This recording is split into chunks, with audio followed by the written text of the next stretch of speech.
6,000 రూపాయలు 3 విడతలుగా వారికి అందించేటువంటి ప్రక్రియ కేంద్ర ప్రభుత్వం చేపట్టింది.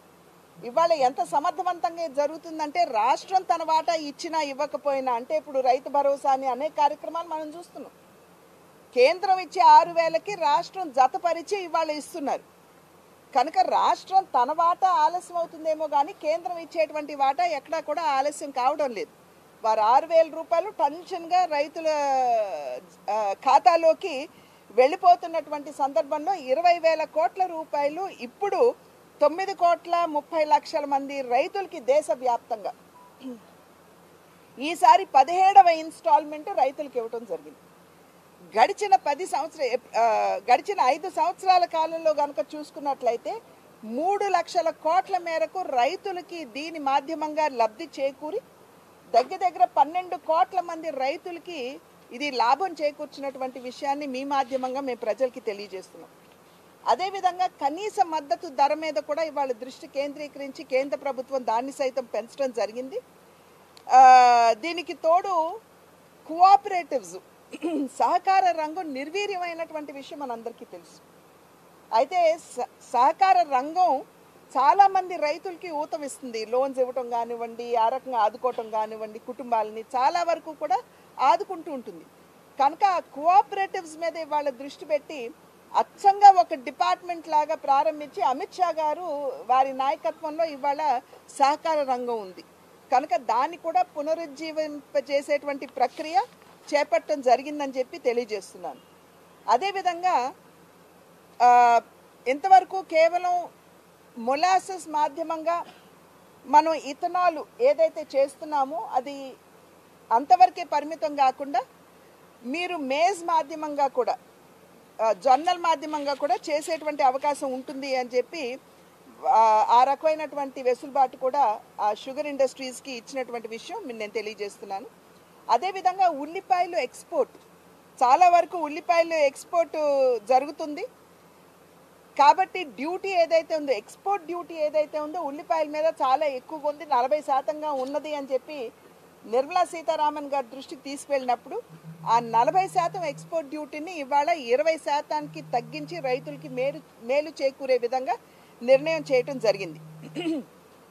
అదేవిధంగా వంట నూనె, ప్రధానంగా పామ్ ఆయిల్, ఇక్కడ ప్రత్యేకించి రాజమండ్రిలో మనందరికీ తెలుసు చాలా విస్తృతంగా ఇక్కడ పామ్ కల్టివేషన్ జరుగుతుంది.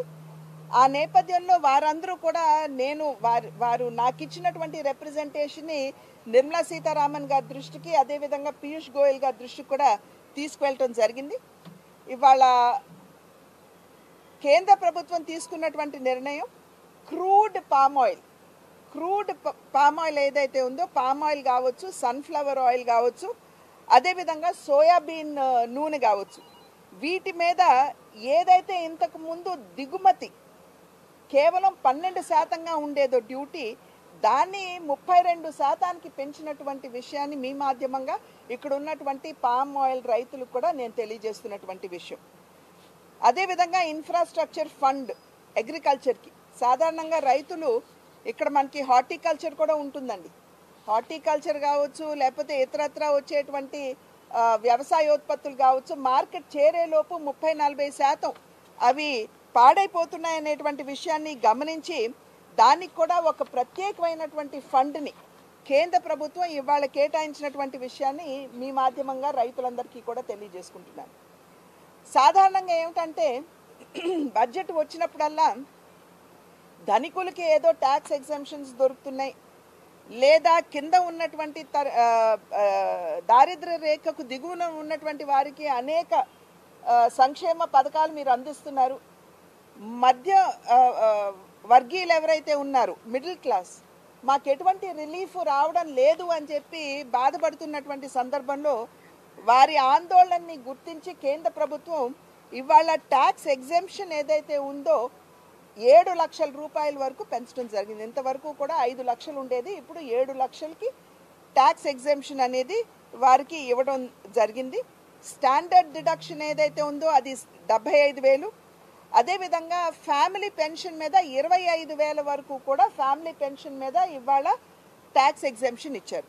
కనుక వీటి మాధ్యమంగా ఒక మిడిల్ క్లాస్ ఫ్యామిలీకి అంటే అందాజాగా వేసుకుంటే 17,000 నుండి 20,000 రూపాయల వరకు కూడా లాభం చేకూరేటువంటి అవకాశం ఇవాళ వారందరికీ ఉంది. అదేవిధంగా యూనిఫైడ్ పెన్షన్ స్కీమ్ని తీసుకొచ్చింది కేంద్ర ప్రభుత్వం. ఇదేమిటంటే ఇప్పటి వరకు 25 సంవత్సరాలు ఒకవేళ గవర్నమెంట్ ఉద్యోగిగా ఉన్నట్లయితే వారు రిటైర్ అయిపోయిన తర్వాత వారు లాస్ట్ డ్రా చేసినటువంటి శాలరీ ఏదైతే ఉందో దానిలో 50% వారికి పెన్షన్గా లభించేటువంటి ఒక అవకాశాన్ని వారందరికీ కూడా కల్పించడం జరిగింది. దీని మీద చాలా వరకు కూడా మంత్రులు 2-3 కమిటీగా వేసి దీని మీద అధ్యయనం చేసి పాత స్కీమ్ ఏదైతే ఉందో దాన్ని, ఇంతకుముందు ఉన్నటువంటి స్కీము దాన్ని, ఇప్పుడు ఉన్నటువంటి ఉద్యోగులకి ఏ విధంగా లాభం చేకూర్చాలి అనేటువంటి అంశం మీద ఈ కమిటీ అధ్యయనం చేసిన తర్వాత ఈ యూనిఫైడ్ పెన్షన్ స్కీమ్ని తీసుకురావడం జరిగింది. అది మాత్రమే కాకుండా ప్రధాన్ మంత్రి ఆవాస్ యోజన కింద ఇప్పటి వరకు దేశవ్యాప్తంగా 4,70,00,000 ఇళ్లని మంజూరు చేశారు. వివిధ రాష్ట్రాలకి ఈ 4,70,00,000 ఇళ్లను కూడా కేటాయించడం జరిగింది. ఇప్పుడు మళ్ళీ 3 కోట్ల ఇళ్లని కేంద్ర ప్రభుత్వం మంజూరు చేయడం జరిగింది. 3 కోట్ల ఇళ్ళు అంటే 1 కోటి వచ్చేటప్పటికి అర్బన్ ఏరియాస్లో, 2 కోట్లు వచ్చేటప్పటికి రూరల్ ఏరియాస్లో కేటాయించాలి అని చెప్పి నిర్ణయం తీసుకోవడం